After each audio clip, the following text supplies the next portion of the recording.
அரசியலுக்கே ஒரு அவமான சின்னம் சீமான். விஜயலட்சுமி 15 வருஷத்துக்கு முன்னால என்ன குற்றச்சாட்டை வச்சாங்களோ அதே தான் நேத்து ரிலீஸ் பண்ண வீடியோ வரைக்கும் அவங்க பேசியிருக்காங்க.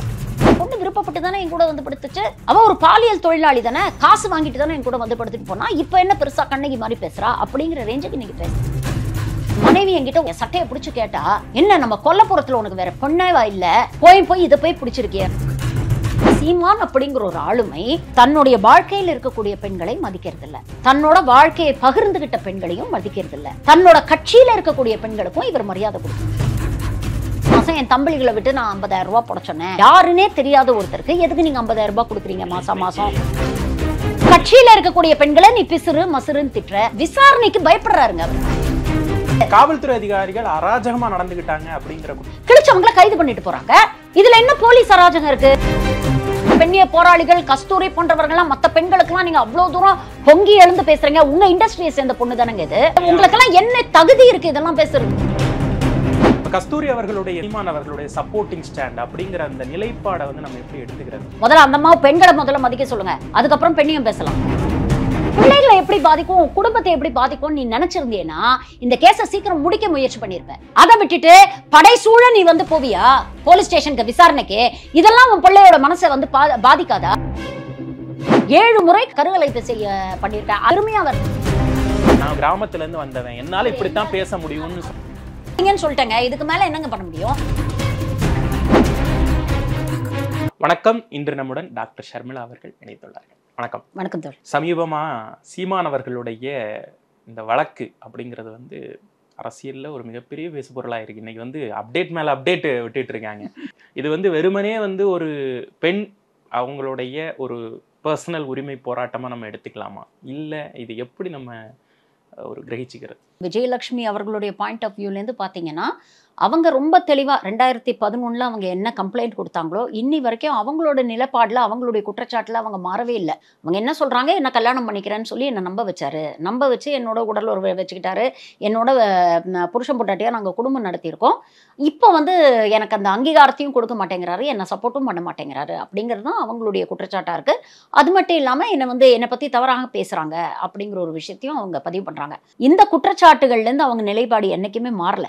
நடுல இவங்க காம்ப்ரமைஸ் பேசுனதுனால அவங்க வழக்க வாபஸ் வாங்கி இருக்கிறாங்க, தவறான நபரை விரும்பிட்டாங்க அப்படிங்கிற ஒரு விஷயம் இருந்தாலும் அவங்களுடைய அன்புல வந்து உண்மை இருக்கு அப்படின்னு தான் நம்ம புரிஞ்சுக்கணும். தவறான ரபராக இருந்தாலும் நடுல நம்ம கிட்ட காம்ப்ரமைஸ் பேசுறாரு, சரி ஓகே நம்ம வந்து கொஞ்சம் அது வந்து அட்ஜஸ்ட் பண்ணி போவோம், இல்ல காம்ப்ரமைஸ் பண்ணி போவோம் அப்படிங்கிற ஒரு முயற்சியில் அவங்க இருந்திருக்கிறாங்களே தவிர என்னைக்குமே இந்த குற்றச்சாட்டுல இருந்து அவங்க வந்து மாறினதா எனக்கு தெரியல. 15 வருஷத்துக்கு முன்னால என்ன குற்றச்சாட்டை வச்சாங்களோ அதே தான் நேத்து ரிலீஸ் பண்ண வீடியோ வரைக்கும் அவங்க அதை தான் பேசியிருக்கிறாங்க. இது மட்டும் இல்லாம விஜயலட்சுமி சொல்லக்கூடிய விஷயங்கள் வந்து உண்மைதான் அப்படிங்கிறத வெவ்வேறு தருணங்கள்ல நாம் தமிழர் கட்சியை சேர்ந்தவர்கள், அந்த கட்சியிலிருந்து வெளியேறினவர்கள், விடுதலை புலிகள் சார்பில் பேசக்கூடியவர்கள் எல்லாமே வந்து வெவ்வேறு காலகட்டங்கள்ல வெவ்வேறு இன்டர்வியூஸ்ல இதை கொராபரேட் பண்ணியிருக்கிறாங்க. ஸோ ஒரு குரோனாலஜி ஆஃப் ஈவெண்ட்ஸ் படி நாம எடுத்து பார்த்தோம்னா விஜயலட்சுமி சொல்றதுல ஓரளவுக்கு உண்மை இருக்கு அப்படிங்கறது வந்து ஆல்மோஸ்ட் 100% ட்ரூவா இல்லையா அப்படிங்கறது நம்ம ஜட்ஜ் பண்ண முடியாது. வேறஸ் நீங்க எதிர்த்தரப்பு சீமானுடைய நிலைப்பாடு நீங்க பாத்தீங்கன்னா,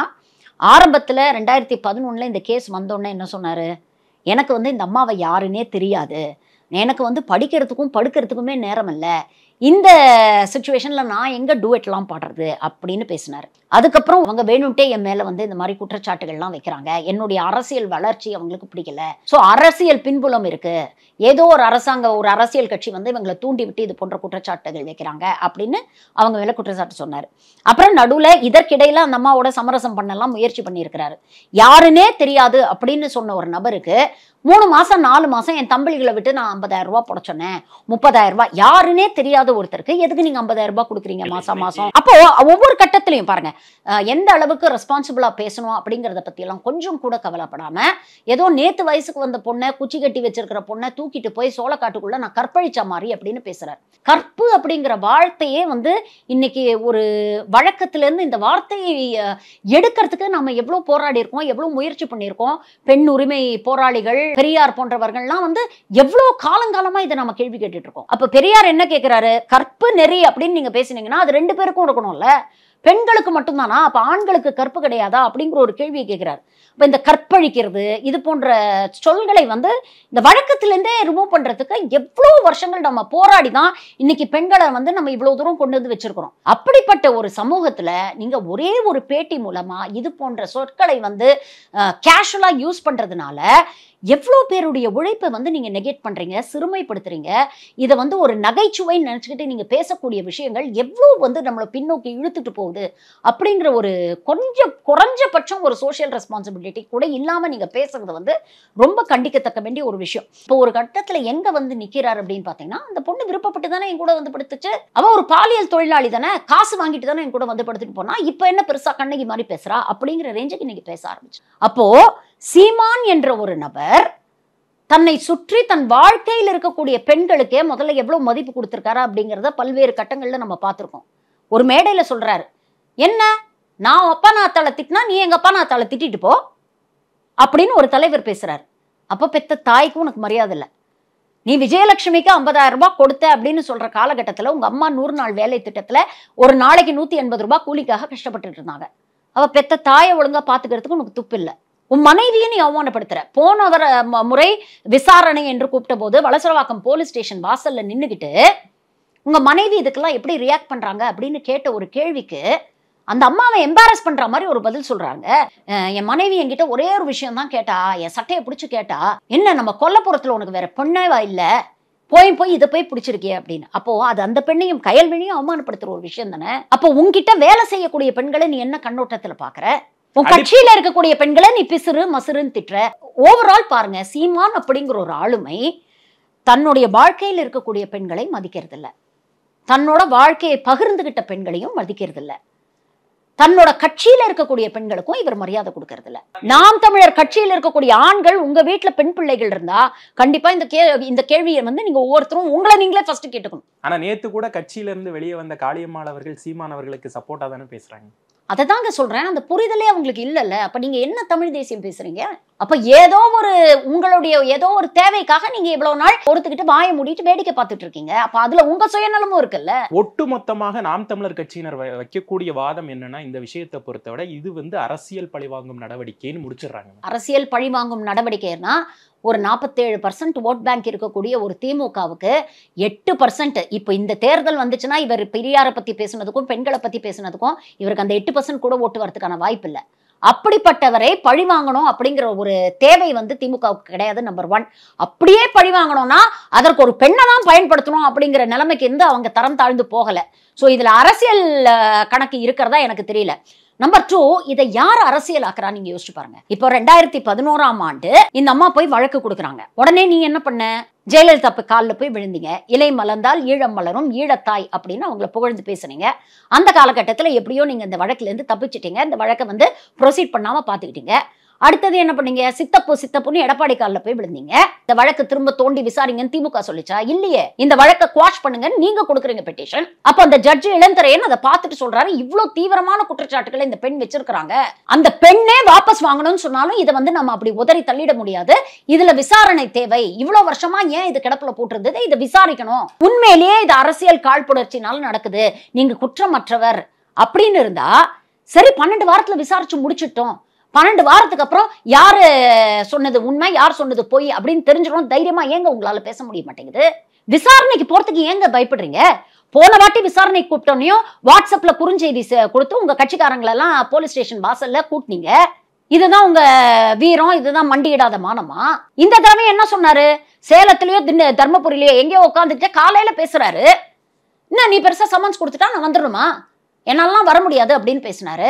அவங்க உடனே அடுத்த சமன்ஸை கொண்டு வந்து கொடுப்பாங்க அப்படிங்கறத அவர் எதிர்பார்க்கல. அப்ப இவங்க என்ன எதிர்பார்த்தாங்க? போலீஸ் வந்து ஒரு சமனை கிழிச்சு போட்டுட்டா இன்னொரு சமனை வந்து கொடுக்க மாட்டாங்க அப்படின்னு எதிர்பார்த்தாங்க. அவங்க இன்னொரு சமனை கொண்டு வந்து ஒட்டுவாருன்னு இவர் எதிர்பார்க்கலங்க.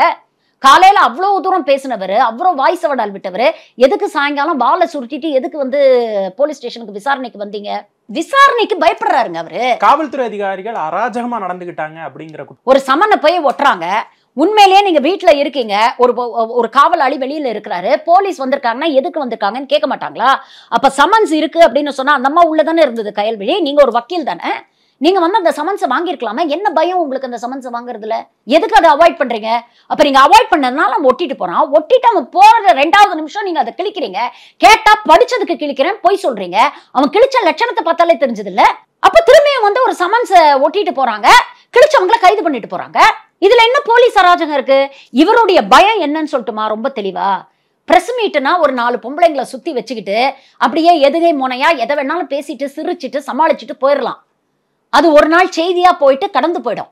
ஆனா விசாரணையில நீங்க அதை பண்ண முடியாது. விசாரணையில நீங்க ஒரு விஷயம் சொன்னீங்கன்னா அது கோர்ட் டாக்குமெண்ட்ஸ்ல ஏறிடும். அப்ப விசாரணைன்னு போனா நம்ம மாட்டிக்குவோம் அப்படிங்கிறது இவருக்கு நல்லாவே தெரிஞ்சிருக்கு. ஏன்னா இவருக்கு எதிராக வலுவான ஆதாரங்களை அந்த அம்மா கொடுத்திருக்கேன் அப்படிங்கிற திரும்ப திரும்ப சொல்றாங்க. பெண்களுக்கு எதிராக எத்தனையோ பேர் இழிவா பேசுறப்பெல்லாம் இவங்க என்ன தூங்கிட்டு இருந்தாங்க, இன்னைக்கு நான் பேசும்போது எழுந்து வந்துடுறாங்க அப்படிங்கிற மாதிரியான ஸ்டேட்மெண்ட்லாம் முன்வைக்கிறாரு. அண்ணாமலை எச்ராஜா எல்லாம் சப்போர்ட் பண்ணி பேசுறாங்கல்ல. இதே அண்ணாமலை குஷ்புவை பத்தி சிவாஜி கிருஷ்ணமூர்த்தி தப்பா பேசணும்னு என்ன பேசினாரு? யாராவது பெண்களை இழிவுபடுத்தி பேசினா அவனுக்கு பேசுறதுக்கு வாய் இருக்காது, கேட்கறதுக்கு காது இருக்காது, பெண்களை தவறா தொட்டா கை இருக்காது அப்படின்னு பேசின அண்ணாமலை தானே. இங்க சட்டம் ஒழுங்கு சீரடிச்சு போச்சு அப்படின்னு சாட்டையில அடிச்சுக்கிட்ட அண்ணாமலை தானே. இன்னைக்கு ஏன் வாயை திறக்காம இருக்கிறாரு? சீமான் மேல ஒரு பிம்பத்தை கிரியேட் பண்ணி வச்சுட்டாங்க. எனக்கு நிறைய பேர் மேல கேள்வி இருக்கு. எவ்வளவு பெண்ணிய போராளிகள் வந்து விஜயலட்சுமிக்காக இன்னைக்கு பேசியிருக்காங்க. ஏங்க குஷ்பு போன்ற பெண்ணிய போராளிகள், கஸ்தூரி போன்றவர்கள்லாம் மத்த பெண்களுக்கெல்லாம் நீங்க அவ்வளவு தூரம் பொங்கி எழுந்து பேசுறீங்க. உங்க இண்டஸ்ட்ரியை சேர்ந்த பொண்ணு தானங்க இது. 15 வருஷமா வந்து கஸ்தூரி நியாயப்படுத்த முயற்சி பண்றாங்க ஒரு ட்வீட்டை போட்டு. அப்ப நீங்கெல்லாம் உங்களுக்கெல்லாம் என்ன தகுதி இருக்கு இதெல்லாம் பேசுறதுக்கு? ஒரு ஸ்டேட்மெண்ட் வைக்கிறாங்க, ஒரு தாட் ப்ராசஸ் முன் வைக்கிறாங்க. அவங்க கிட்ட ஏமாற்றம் இருக்கு, அதை நான் ஒத்துக்கிறேன். ஆனா துரோகம் அப்படிங்கிற என்னால ஏத்துக்க முடியலங்கிறாங்க. ஏங்க உன்னை நம்பி நான் கல்யாணம் பண்ணிக்கிறேன், உன்னை நான் பொண்டாட்டியை ஏத்துக்கிறேன், நீ தான் என் பொண்டாட்டி அப்படின்னு சொல்லி பொண்டாட்டின்னு கூப்பிட்டு ரீல்ஸ் எல்லாம் பண்ண இன்னைக்கு அவளை பாலியல் தொழிலாளின்னு சொல்றாங்க. அந்த பொண்ணுடைய மனசு எவ்வளவு வேதனைப்படும். அது ஏமாற்றம் இல்லையா? அது நம்பிக்கை துரோகம் இல்லையா? ஏன் இன்னைக்கு இருக்கக்கூடிய முற்போக்கு இயக்குனர் யாருமே வந்து வாய் திறக்க மாட்டேங்கிறீங்க? அப்போ உங்களோட முற்போக்கெல்லாம் வெறும் சினிமாக்கு மட்டும்தானா, ஸ்கிரீனுக்கு மட்டும்தானா? பேசாம இருக்கிறதுக்கு 2 காரணம் தான் இருக்க முடியும். ஒண்ணு, நமக்கு எதுக்கு வம்பு, இதுல நாம ஏதாவது பேசிட்டா நமக்கு வர வாய்ப்புகள் வராம போயிருமோ அப்படிங்கிறது ஒண்ணு. இன்னொன்னு, இவங்களும் இதே குட்டையில ஊறின மட்டைகள் தான். இப்ப கஸ்தூரி அவர்களுடைய இந்த ஸ்டாண்ட் இருக்கு இல்லையா, சீமான் அவர்களுடைய சப்போர்ட்டிங் ஸ்டாண்ட் அப்படிங்கிற அந்த நிலைப்பாடை வந்து நம்ம எப்படி எடுத்துக்கிறது? போலி பெண்ணியவாதிகள்ங்க அவங்கெல்லாம். அவங்களெல்லாம் பத்தி பேசி நம்ம நேரத்தை விரயம் பண்ணக்கூடாது. அவ்வளவுதான் அவங்களுக்கு எல்லாம் தகுதி. அவ்வளவுதான் அவங்களை பத்தி எல்லாம் பேசணும். கஸ்தூரி எந்த அளவுக்கு எல்லாம் வக்கரத்தை வாந்தி எடுத்திருக்காங்க எக்ஸ் வலைதளங்கள்ல நம்ம பாத்துருக்கோங்க.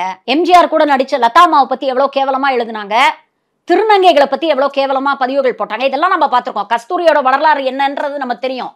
முதல்ல அந்த அம்மாவை பெண்களை முதல்ல மதிக்க சொல்லுங்க, அதுக்கப்புறம் பெண்ணையும் பேசலாம். அந்த அம்மாவுடைய நிலையில இருந்து பாக்குறப்ப உங்களுடைய மன ஓட்டம் என்னவா இருக்கு? உடல் அளவுலையும் உணர்வு ரீதியாகவும் அவங்க ரொம்ப பாதிக்கப்பட்டிருக்கிறாங்க. கடுமையான உளவியல் அழுத்தத்தில் அவங்க இருக்காங்க அப்படிங்கிறத அவங்களுடைய வீடியோஸை பார்க்கும்பொழுது நம்மளால தெரிஞ்சுக்க முடியுது. குறிப்பாக வந்து இவர் பாலியல் தொழிலாளி அப்படின்னு சொன்னது அவங்களை எந்த அளவுக்கு பாதிச்சிருக்கு அந்த வீடியோ பார்க்கும்போது உண்மையிலேயே ரொம்ப பாவமாக இருந்தது. அப்போ ஒருத்தனை வந்து நம்பி 15 வருஷமா தன்னுடைய இளமை, தன்னுடைய வருமானம், தன்னுடைய வாழ்க்கை, தன்னுடைய எதிர்காலம் எல்லாத்துலேயும் இழந்துட்டு இன்னைக்கு நடுத்தெருவில் நிற்கிறாங்க. அவங்களுக்கு வந்து சப்போர்ட் பண்ணுறதுக்கு அவங்க ஒரு சிஸ்டர் இருக்காங்க, உடம்பு சரியில்லாமல் இருக்கிறாங்க. அப்படிங்கும்போது அவங்களுக்கு சில ஃபினான்ஷியல் கன்ஸ்ட்ரெயின்ஸ் எல்லாம் இருக்கு. அவங்களுடைய மன அழுத்தம், அவங்களுடைய நிலையிலேருந்து நம்ம அதை பார்க்கணும். அதனால அதை வச்சு நம்ம விஜயலட்சுமியுடைய இது வந்து நம்ம நிலைப்பாடை வந்து நம்ம ஜட்ஜ் பண்ண முடியாது, விச் இஸ் ராங். நேற்று அவ்வளோ தூரம் பேசுறல்ல, என் பிள்ளைகளை இது எப்படி பாதிக்கும், என் குடும்பத்தை எப்படி பாதிக்கும், உன் பிள்ளைகளை எப்படி பாதிக்கும், உன் குடும்பத்தை எப்படி பாதிக்கும் நீ நினைச்சிருந்தேன்னா இந்த கேஸை சீக்கிரம் முடிக்க முயற்சி பண்ணிருப்ப. அதை விட்டுட்டு படைசூழ நீ வந்து போவியா போலீஸ் ஸ்டேஷனுக்கு விசாரணைக்கு? இதெல்லாம் உன் பிள்ளையோட மனசை வந்து பாதிக்காதா? பிரஸ் மீட்ல உட்கார்ந்து பேசுறியே, அந்த பிள்ளையோட படிக்கிறவங்க வந்து அந்த பிள்ளைகிட்ட கேள்வி கேட்க மாட்டாங்களா? என்ன உங்க அப்பா இவ்வளவு கேவலமா பேசுறாரு, பெண்களை இவ்வளவு மரியாதை இல்லாம பேசுறாரு அப்படின்னு அந்த பிள்ளை கிட்ட கேள்வி கேட்க மாட்டாங்களா? நீ தானே அசிங்கப்படுத்துற உன் பிள்ளைய. இத்தனை காலமாக விஜயலட்சுமி அவர்கள் என்னை பத்தி அவதூறாக எத்தனையோ வீடியோக்கள் போட்டிருக்காங்க, ஒருமையில பேசியிருக்காங்க. அப்பெல்லாம் என்ன யாருமே கேட்கல, எனக்கு ஆதரவா யாருமே நிக்கல. இன்னைக்கு நான் ஒரு வார்த்தை பேசணும்னு இத்தனை பேரும் பொங்கி எழுந்து வந்துடுறீங்களேன்னு சீமான் சொல்றாரு சார். சீமான் செய்த பாலியல் குற்றத்துக்காக யாருமே அவர் வந்து இன்னைக்கு வந்து விமர்சனம் பண்ணல. நீ அவ்வளோ பெரிய குற்றத்தை செஞ்சுட்டு அதை ஜஸ்டிஃபை பண்றதுக்காக எதிர்த்தரப்பு அந்த விக்டிம் பிளேமிங் ஷேமிங் பண்றேன் பாத்தீங்களா, அதுதான் எல்லாரும் விமர்சனம் பண்றாங்க. பாலியல் குற்றச்சாட்டு அப்படின்னு சொல்றதா இல்ல திருமண மோசடின்னு சொல்றதா? இந்த ரெண்டுக்கு டிஃபரன்ஸ் இருக்குல்ல? ரெண்டுமே இருக்குங்க. இதுல திருமணம் செஞ்சுக்கிறேன்னு மோசடி பண்ணியிருக்கிறாரு. அந்த அம்மா சொல்றாங்க, எனக்கும் அவருக்கு லவ் எல்லாம் ஒன்றும் கிடையாது, என்னுடைய சிஸ்டர் விஷயத்துல ஒரு ஹெல்ப் கேட்டு அங்க போனேன், அப்பவே என்ன வலுக்கட்டாயப்படுத்தி தான் அவர் வந்து உடல் உறவு கொண்டாரு அப்படின்னு சொல்லியிருக்காங்க. அந்த அம்மா 7 முறை கருகலைப்பு செய்ய பண்ணியிருக்காங்க. இவ்வளோ சீரியஸான குற்றச்சாட்டுகளை அந்த பெண் உங்க மேல வச்சிருக்கு அப்படின்னா இது உங்களுடைய அரசியல் வாழ்க்கையை பாதிக்கக்கூடாது, உங்க சொந்த வாழ்க்கையை பாதிக்கக்கூடாது, உங்கள் சந்ததிகளை பாதிக்கக்கூடாது, உங்க பிள்ளைங்களை பாதிக்கக்கூடாது, உங்க மனைவியை பாதிக்கக்கூடாது. நீங்க உண்மையிலேயே நினைச்சிருந்தீங்கன்னா நீங்க என்ன பண்ணிருக்கணும்? சமாதானமா பேசி அந்த பெண்ணை கன்வின்ஸ் பண்ணி அந்த பெண்ணுக்கு ஏதாவது நியாயமா செய்ய வேண்டியது நீங்க செஞ்சிருந்தீங்கன்னா இன்னைக்கு இவ்வளவு பெரிய பிரச்சனையா இருக்காதுல்ல. உதாசீனப்படுத்திருக்க அதை நீங்க பண்ணலையே. இன்னைக்கு இதை அரசியலாக்குனது யாரு? விஜயலட்சுமி இல்ல, சீமான் தான் இன்னைக்கு அரசியலாக்கிட்டு இருக்காரு. கொஞ்சமாவது மனசாட்சியை தொட்டு யோசிச்சு பாருங்க. சீமானுக்கு சப்போர்ட் பண்றவங்க எல்லாரையுமே சொல்றேன். மீடியா பர்சன்ஸ் நிறைய பேர் இந்த கேள்வியை கேட்டிருக்காங்க. அப்ப இது வந்து கிராமத்து மொழி, நான் கிராமத்துல இருந்து வந்தவன், என்னால பேச முடியும். அவர் எல்லாத்துக்கும் ஒரு ஜஸ்டிபிகேஷன் வச்சிருக்காருங்க. எனக்கு மீடியா மேலேயே ஒரு பெரிய வருத்தம் தான். அன்னைக்கு அவ்வளவு தூரம் கேவலமா பேசுறாரு. அங்க இருக்கக்கூடிய ஒரு மீடியா பர்சன் கூட உங்க வீட்டுல எல்லாம் பெண்கள் இல்லையா? உங்க வீட்டுல எல்லாம் பெண்களை, உங்க வீட்டு பெண்ணுக்கு இப்படி ஒரு விஷயம் நடந்திருந்து ஒருத்தன் இவ்வளவு அசிங்கப்படுத்தி பேசணும்னா நீங்க எல்லாம் கேட்டுக்கிட்டு சும்மா இருக்க மாட்டீங்களா? எல்லாரும் நின்று வேடிக்கை பார்த்து மைக்க நீட்டுறீங்க. அப்ப எங்க போச்சு உங்களுடைய தொழில், ஒரு எத்திக்ஸ், மாரல்ஸ் எல்லாம் எங்கெங்க போச்சு? சொல்லிட்டேங்க. இதுக்கு மேல என்னங்க பண்ண முடியும்? சீமானால் வாழ்க்கையை இழந்தது விஜயலட்சுமி மட்டும் கிடையாதுங்க. எத்தனை கோடி நாம் தமிழர் தொண்டர்கள் இன்னைக்கு கட்சியை விட்டு கொத்து கொத்தா போயிட்டு இருக்காங்க. எல்லாரும் வைக்கக்கூடிய குற்றச்சாட்டு எங்க வாழ்க்கையை இழந்துட்டோம், எங்க வருமானத்தை இழந்துட்டோம், எங்க எதிர்காலத்தை இழந்துட்டோம் அப்படிங்கறது தான் ஸ்டாண்டர்டா எல்லாருமே வைக்கக்கூடிய குற்றச்சாட்டு. அப்போ நீ ஒரு தனி நபர், நீ கொண்ட கொள்கைக்கும் உண்மையா இல்ல, உன் கட்சி தொண்டர்களுக்கும் நீ உண்மையா இல்ல, உன்னை சுத்தி இருக்கக்கூடிய உன்னை நம்பி இருக்க குடும்பத்துக்கும் நீ உண்மையா இல்ல, உன்னை நம்பி வந்த பெண்களுக்கும் நீ உண்மையா இல்ல, எல்லாரையும் நீ பயன்படுத்தி இருக்கிற. அசிங்கங்க. அதான் சொன்னேன், இதெல்லாம் போலி பெண்ணியவாதம். இவங்களுக்கு ஒரு தேவை இருக்கு, அந்த தேவையை பூர்த்தி செய்யறதுக்காக இவங்களுடைய சுயநலத்துக்காக இப்படி ஒரு ஸ்டாண்ட் எடுக்கிறாங்க. என்னுடைய பர்சனல் ஒப்பீனியன், விஜயலட்சுமி இதுல அவர் சமரசம் இனிமேல் பேச வந்தா கூட அந்த அம்மா ஒத்துக்க கூடாது. She is very beautiful, very talented lady. இன்னைக்கும் அவங்க வந்து இதெல்லாம் ஒதுக்கி வச்சுட்டு சினிமாவில் வந்தாங்கன்னா கண்டிப்பா ஒரு ரவுண்டு வருவாங்கங்க. அதற்கான வாய்ப்புகள் நிறைய இருக்கு. அவங்க தைரியமா இதெல்லாத்தையும் தூக்கி வச்சுட்டு இவனெல்லாம் நம்பி இனிமேல் பிரயோஜனம், உங்களுக்குன்னு ஒரு தொழில் இருக்குங்க, உங்க கையில வந்து நீங்க நடிப்புங்கிற ஒரு மிகப்பெரிய டேலண்ட் உங்ககிட்ட இருக்கு, அதை நீங்க பயன்படுத்துங்க. தயவு செஞ்சு உங்களுடைய எனர்ஜி எல்லாம் இவன் மேல வேஸ்ட் பண்ணாம தயவு செஞ்சு திரைத்துறையில உங்களுக்கு தெரிஞ்ச தொழிலை நீங்க சிறப்பா பண்ணுங்க. அப்போ ஒட்டுமொத்த தமிழ்நாடும் உங்களுக்கு ஆதரவா இன்னைக்கு நின்றுட்டு இருக்கு. நாளைக்கு நீங்க போய் காம்ப்ரமைஸ்ன்னு நின்றுட்டீங்கன்னா அந்த ஒட்டுமொத்த தமிழர்களுடைய நம்பிக்கையும் நீங்க இழந்துருவீங்க. சீமான் என்னமோ இந்த வழக்குல இருந்து தான் விடுதலை ஆயிட்ட மாதிரி பேசுறாரு. இல்ல, ஹி ஸ்டில் ஸ்டக். நாளைக்கு திரும்ப இதை விசாரணைன்னு எடுத்தாங்கன்னா இவரோட வண்டவாளம்லாம் அப்ப இன்னும் டீட்டெயில்டா வெளியில வரும். நான் வந்து அவர் வந்து நான் தான் சொல்லிட்டேனே, அரசியலுக்கே ஒரு அவமான சின்னங்க.